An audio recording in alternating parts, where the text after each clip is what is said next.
ধরো একটু ধরো, যাতে এই যে গ্লাসটা যাতে ভালো করে দেখা যায়। আমি দরকার এরকম নিচু হয়ে যাবো।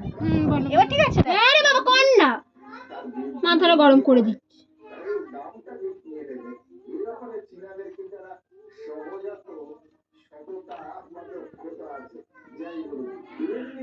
দেখ কি সুন্দর হচ্ছে। ওয়াও,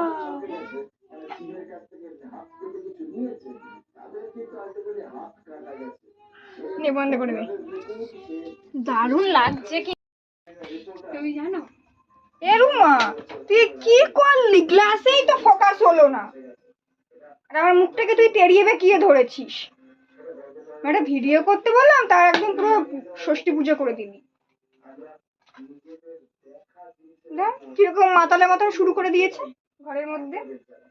এই যে মাতাল মাকে, ও মানে ওকে আজ পর্যন্ত আমি কোনো দিন কোনো একটা কিছু বলে করাতে পারলাম না ভালোভাবে।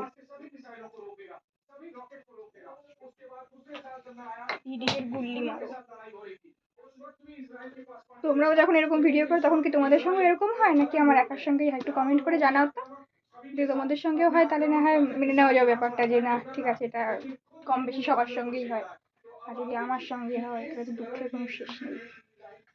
ভাবলাম, কত আশা করলাম যে ট্রেন্ডিং ভিডিও বানাবো, ট্রেন্ডিং এর উপর দিয়ে ট্রেন চলে গেছে।